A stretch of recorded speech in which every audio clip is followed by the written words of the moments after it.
In the third quarter of 2025, something happened in global finance that should have dominated headlines, but somehow slipped completely under the radar. China's richest investors, the insiders, the power players, the people who get information months before it becomes public, quietly pulled $47 billion out of U.S. equities. And they didn't rotate into tech stocks. They didn't move into bonds. They didn't hide in real estate. They didn't chase crypto.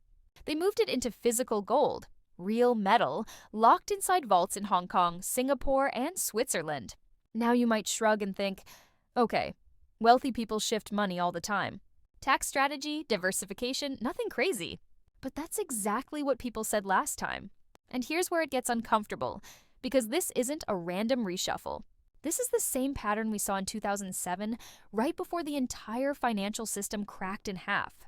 The last time Chinese elites dumped U.S. assets at this scale, the S&P 500 didn't correct, it collapsed. 57% evaporated in 18 months. Lehman Brothers imploded. Bear Stearns disappeared. $8 trillion of American wealth simply vanished. And what triggered that cascade? Chinese insiders quietly exiting U.S. markets and piling into gold. Exactly, and I mean exactly what they're doing again right now. So here's the question you should be asking yourself. What do they know this time? Because these people aren't guessing. They aren't reacting, they're anticipating. They see the storm forming long before the first lightning strike. And once again, they're moving before you. But let's break this down, because this isn't just another bearish opinion. This is a warning signal from the only investors who consistently see the future before it hits the headlines. Why gold? Why now? And why is it always the billionaires who get out first? Let's start with the obvious. When smart money liquidates equities, they don't scream it from the rooftops. They slip out quietly, and by the time the average investor realizes what happened, it's already too late. This $47 billion didn't move randomly. It moved because confidence in U.S. assets is breaking from the inside. You see, Chinese billionaires have access to real-time manufacturing data, import-export volume, global supply chain orders, credit stress levels, and government warnings that Western retail investors never see. They know when the consumer stops buying before earnings reveal it. They know when layoffs are coming before the media reports them. And they're seeing something ugly. Corporate earnings are artificially inflated by buybacks and accounting tricks. Consumer debt is at a breaking point. The U.S. government is borrowing money faster than it can print it. Interest payments alone are becoming a mathematical impossibility. And geopolitical tensions are rising like never before. But that's just the appetizer. The real fear is the U.S. dollar losing strength as a global reserve currency. Because when that domino falls, every other asset class falls with it. Except one. Gold. Real money. No counterparty risk, no default risk. No sanctions risk. That's why gold isn't an investment. Gold is an evacuation plan. But here's the part that should make you feel sick. This is only wave one. Wave one is when the elites silently exit. Wave two is when institutions reposition. Wave three is when retail panic sells at the bottom. Guess which wave you're in right now? Hint, not the first one. And if history is any guide, wave two will be triggered by a single event. One spark, one failure, one revelation that the system is weaker than anyone is willing to admit. You want some examples? Let's review the signs Chinese insiders are reacting to, and you're being shielded from. Deficit spending exploding, debt to GDP unsustainable. Bank lending tightening, commercial real estate already cracking.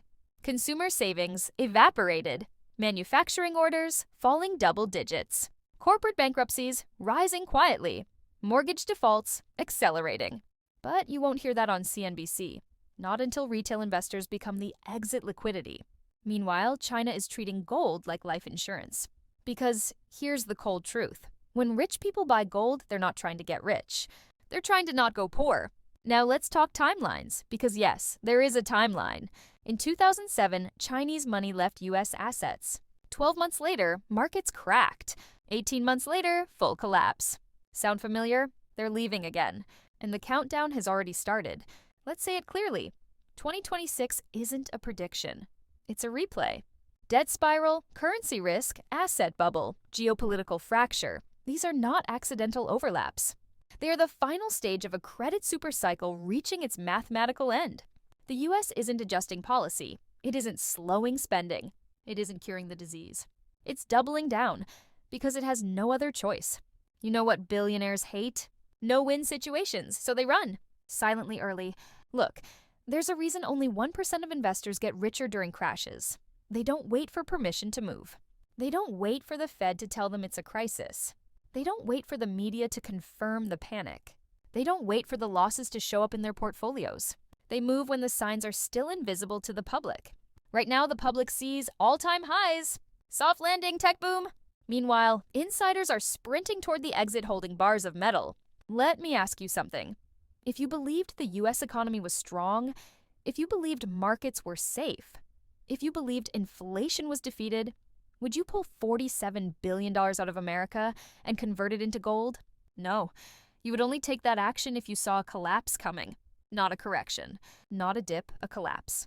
And here's the part that almost no one understands. Gold isn't the bet. The collapse is. Gold is simply the precision tool used to survive it. These billionaires aren't trying to outperform the market. They're positioning themselves to still have wealth after the market ceases to function properly. Because that's what happens at the end of a debt supercycle. The system doesn't reset smoothly. It snaps. Look back through history. Every empire that drowned itself in debt experienced the same ending. The money dies first. Then the markets die with it. And who sensed it first every single time? The elites, the ones with access. The ones closest to the decision makers. The ones who hear the whispers before the alarm bell rings.